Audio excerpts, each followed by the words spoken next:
Simangging, mahasiswa Universitas Samudra, jurusan PGSD Stambuk 2020. Pada kesempatan kali ini, saya akan membuat sebuah video untuk memenuhi tugas mata kuliah bimbingan dan konseling. Dalam video ini, saya akan merefleksikan yang saya ketahui tentang tema bimbingan belajar.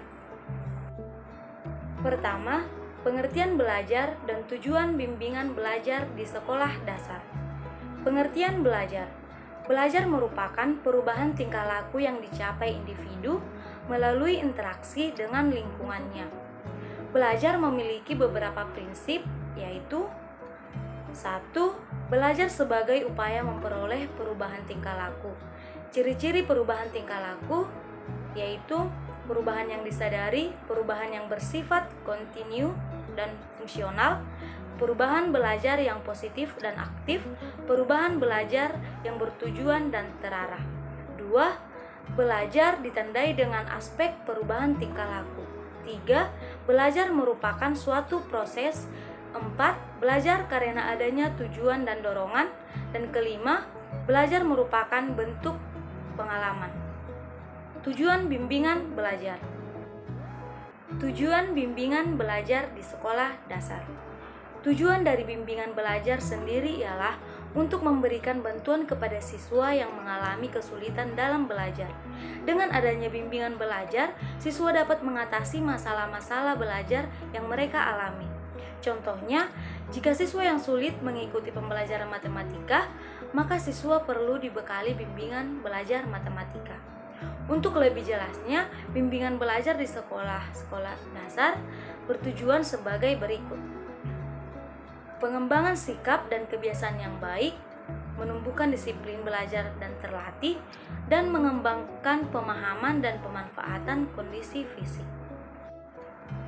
Kedua, jenis-jenis masalah belajar dan identifikasi murid yang diperkirakan mengalami masalah belajar. Jenis-jenis masalah belajar. Masalah belajar adalah suatu kondisi tertentu yang dialami murid yang berkenaan dengan diri berupa kelemahan-kelemahan dan lingkungan sehingga menghambat kelancaran proses belajar. Jenis-jenis masalah belajar yaitu 1. Keterlambatan akademik. Keterlambatan akademik ini di mana keadaan murid yang diperkirakan memiliki intelijensi yang cukup tinggi tetapi tidak dapat memanfaatkannya dengan baik. Kedua, keterlambatan dalam belajar, di mana keadaan murid yang memiliki bakat akademik yang cukup tinggi atau memiliki IQ 130 atau lebih tetapi memerlukan tugas-tugas khusus untuk memenuhi kebutuhan dan kemampuan lainnya. 3. Sangat lambat dalam belajar, di mana murid yang memiliki bakat akademik memiliki kurang memadai dan perlu dipertimbangkan untuk mendapatkan pendidikan khusus. Dan keempat, kurang motivasi dalam belajar. Kurang motivasi dalam belajar ditandai dengan keadaan murid yang kurang bersemangat dalam belajar atau malas. Kelima, bersikap dan berkebiasaan buruk dalam belajar. Dan terakhir, sering tidak sekolah. Murid yang sering tidak sekolah atau sakit dengan jangka waktu yang sangat lama. Identifikasi murid yang diperkirakan mengalami masalah belajar. Murid yang mengalami masalah belajar dapat diidentifikasi melalui 1. Tes hasil belajar. Alat yang disusun untuk mengungkapkan sejauh mana murid telah mencapai tujuan-tujuan pengajaran yang telah ditetapkan sebelumnya. Murid-murid dikatakan telah mencapai tujuan pengajaran apabila dia telah menguasai sebagian besar materi yang berhubungan dengan tujuan pengajaran yang telah ditetapkan. 2. Tes kemampuan dasar. Tes kemampuan dasar, setiap murid mempunyai kemampuan dasar dan kecerdasan tertentu. Diasumsi bahwa anak normal memiliki IQ antara 90 sampai dengan 109. Murid yang kemampuan dasarnya tinggi akan mencapai hasil belajar yang tinggi pula. 3. Skala sikap dan kebiasaan belajar. Skala sikap dan kebiasaan belajar merupakan salah satu faktor yang penting dalam belajar. Sebagian besar hasil belajar dipengaruhi sikap dan kebiasaan belajar guru dan siswa. Sikap dan kebiasaan belajar murid dapat diketahui melalui pengamatan yang dilakukan di dalam. Ketiga, faktor penyebab terjadinya masalah belajar dan upaya membantu murid dalam mengatasi masalah belajar. Faktor penyebab terjadinya masalah belajar.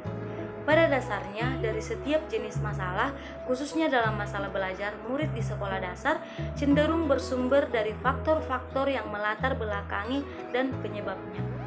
Pada garis besarnya, sebab-sebab timbulnya masalah belajar pada murid dikelompokkan ke dalam dua kategori, yaitu 1. Faktor internal atau faktor yang ada pada diri murid. Terdiri dari gangguan secara fisik seperti susunan saraf tidak berkembang secara sempurna, panca indera kurang sempurna, ketidakseimbangan perkembangan dan reproduksi, cacat tubuh, penyakit menahun, kelemahan mental, kelemahan emosional, dan kelemahan disebabkan kebiasaan dan sikap yang salah. 2.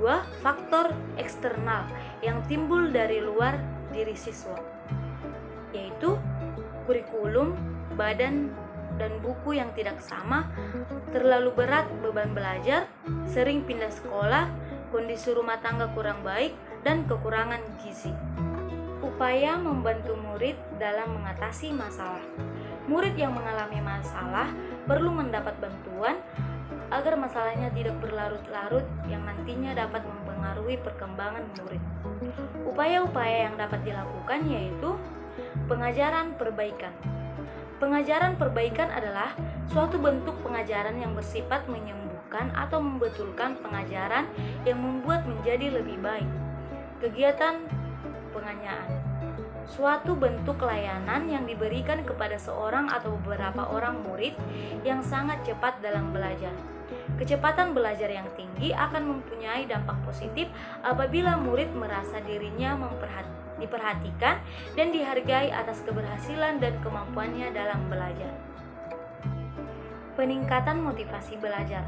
Guru dan staf sekolah bertugas untuk meningkatkan motivasi belajar, menghindari tekanan-tekanan, menciptakan suasana belajar yang menyenangkan, dan memperjelas tujuan-tujuan belajar. Meningkatkan keterampilan belajar.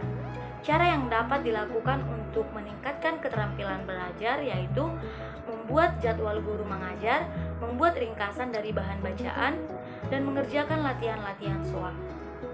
Pengembangan sikap dan kebiasaan belajar yang baik.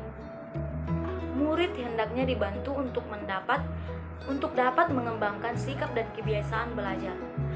Peran orang tua dan guru sangatlah penting. Bantuan yang dapat dilakukan orang tua yaitu mengatur kesehatan anak, mengatur jadwal belajar anak di rumah dan di sekolah, dan memilih tempat belajar yang baik. Sedangkan bantuan yang dapat dilakukan guru yaitu membantu murid mengikuti kegiatan belajar, melatih murid membaca dan menulis dengan tepat, membantu murid membuat jadwal dan melakukan jadwal belajar, dan membantu murid mengikuti ujian. Sekian yang bisa saya sampaikan tentang refleksi yang saya ketahui tentang tema bimbingan belajar. Terima kasih.